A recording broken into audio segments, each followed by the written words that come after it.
मुल्ला नसरुद्दीन एक दिन अपनी टूटी फूटी घड़ी को लेकर घड़ी साज के पास गया। घड़ी ऐसी हालत में हो गई थी कि पहचान में भी ना आती थी कि कभी घड़ी रही होगी।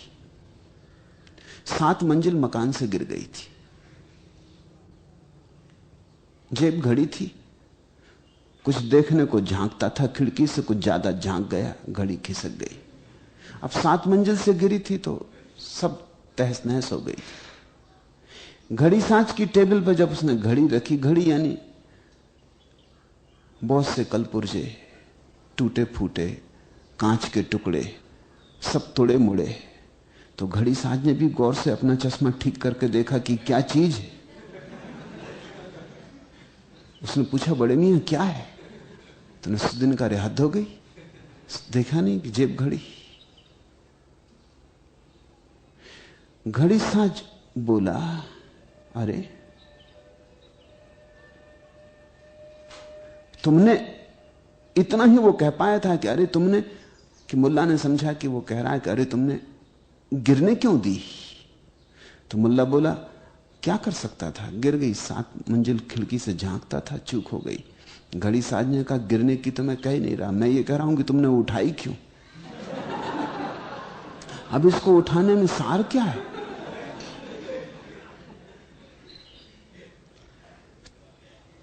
तुम जिस दिन जाग कर देखोगे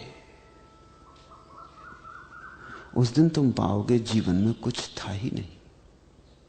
तो तुम उस दिन ऐसा थोड़ी करोगे कि छोड़ दें, तुम उस दिन सोचोगे कि इतने दिन पकड़े कैसे रहा, घड़ी उठाई ही क्यों। ऐसा थोड़ी कि उस दिन तुम विचार करोगे, कह रहे त्याग महान है।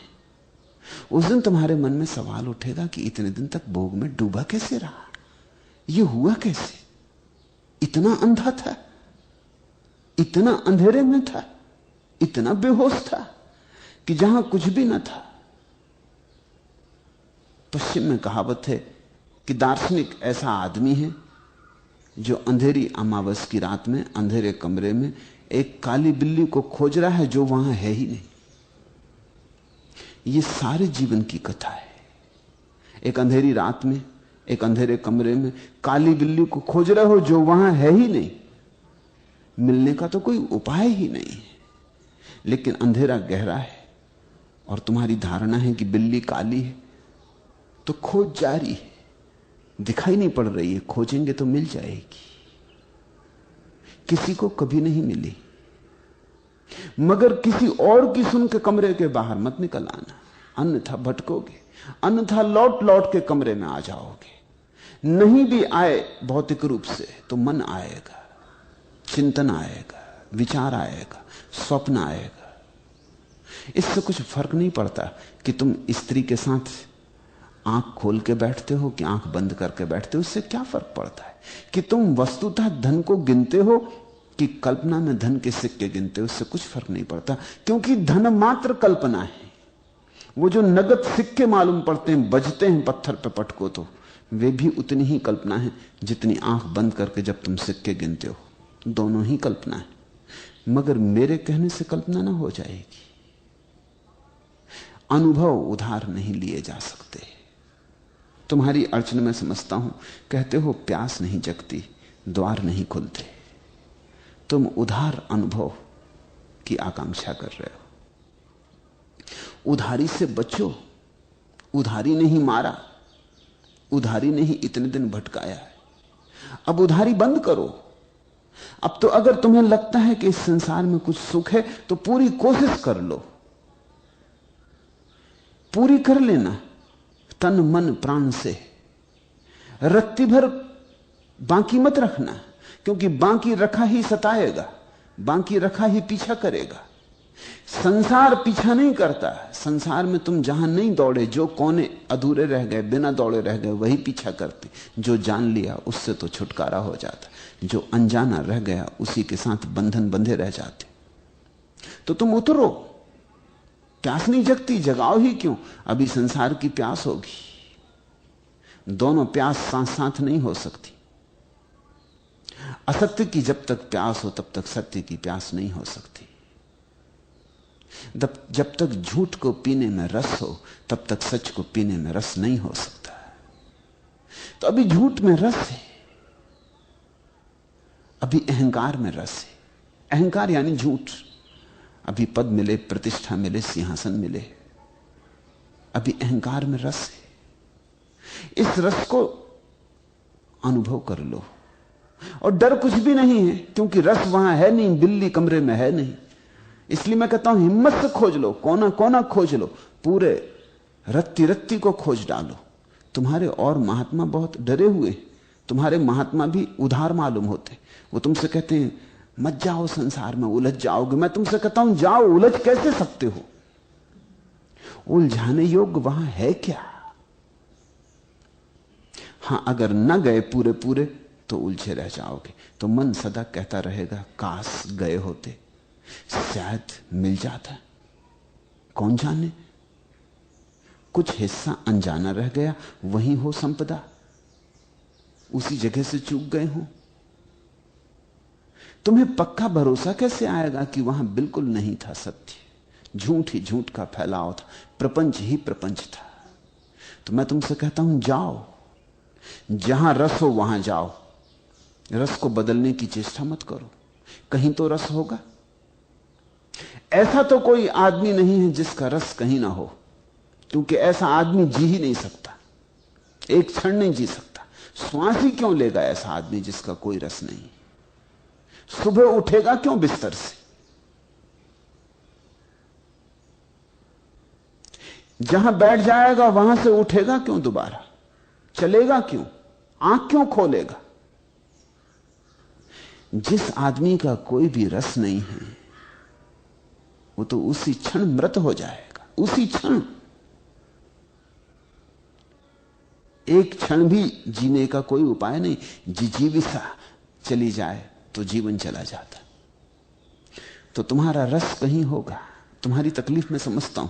तुम्हारा रस तो तुम्हें दौड़ा रहा है धन पद की तरफ, और तुम्हारे महात्मा तुम्हें पकड़े हैं पीछे से। वो कह रहे हैं कहां जा रहे? वहां कुछ भी नहीं। तुम दुविधा में पड़ गए हो। महात्माओं की सुने, बात तो लगती है कि महात्माओं की ही ठीक होगी, भले सज्जन लोग, मगर तुम्हारा दिल कहता है अभी खोज लो। मस्जिद में मौलवी बोला, बोलने के बाद उसने कहा जो लोग स्वर्ग जाना चाहते हो खड़े हो जाएं। मुल्ला नसरुद्दीन को छोड़ के सभी लोग खड़े हो गए। मौलवी थोड़ा हैरान हुआ। जब सब बैठ गए तो मौलवी ने कहा आप जो नरक जाना चाहते हैं वो खड़े हो जाएं। कोई भी खड़ा ना हुआ। मुल्ला फिर भी बैठा रहा। तो मौलवी ने कहा मुल्ला क्या इरादा, कहीं नहीं जाना? मुल्ला ने कहा जाना तो स्वर्ग ही है, लेकिन अभी नहीं। और आप तो कुछ ऐसा कर रहे हैं जैसे कि बस खड़ी हो बाहर और लोग जाने की तैयारी में। अभी नहीं, जाना तो स्वर्ग ही है, लेकिन अभी नहीं। अभी बहुत कुछ करने को यहां बाकी है। अभी मन भरा नहीं। ज्यादा ईमानदार आदमी है। जो लोग खड़े हो गए थे उनको भी अगर पक्का पता हो कि बस बाहर खड़ी हो गई तो वो भी बैठ जाएंगे। वो भी सिर्फ आकांक्षा प्रकट कर रहे हैं कि हम स्वर्ग जाना चाहते हैं, लेकिन अभी नहीं। अभी कौन स्वर्ग जाना चाहता है? अभी तो संसार में बहुत कुछ बाकी है। अभी इरादे बाकी है, अभी अभिलाषाएं बाकी है, अभी सपने टूटे कहां? अभी तो सपनों के इंद्रधनुष फैले, अभी तो बड़े सेतु हैं, अभी तो दूर क्षितिज पर दिखाई पड़ रहे मरुद्यान। अभी तो लगता है ये पहुंचे, ये पहुंचे। दिल्ली कितनी ही दूर हो, दूर नहीं, ऐसा लगता कि पास ही है। पहुंचे पहुंचे जाते 2 कदम और कि 4 कदम और पहुंच ही जाएंगे। थोड़ा श्रम, थोड़ी मेहनत, थोड़ी प्रतीक्षा, मन ऐसा कहे चला जाता है। तुम्हारा रस संसार में, फिर सांसारिक लोगों के चेहरों को देखते हो तो लगता है कि मिलेगा शायद ही, क्योंकि इनमें से किसी को भी नहीं मिला।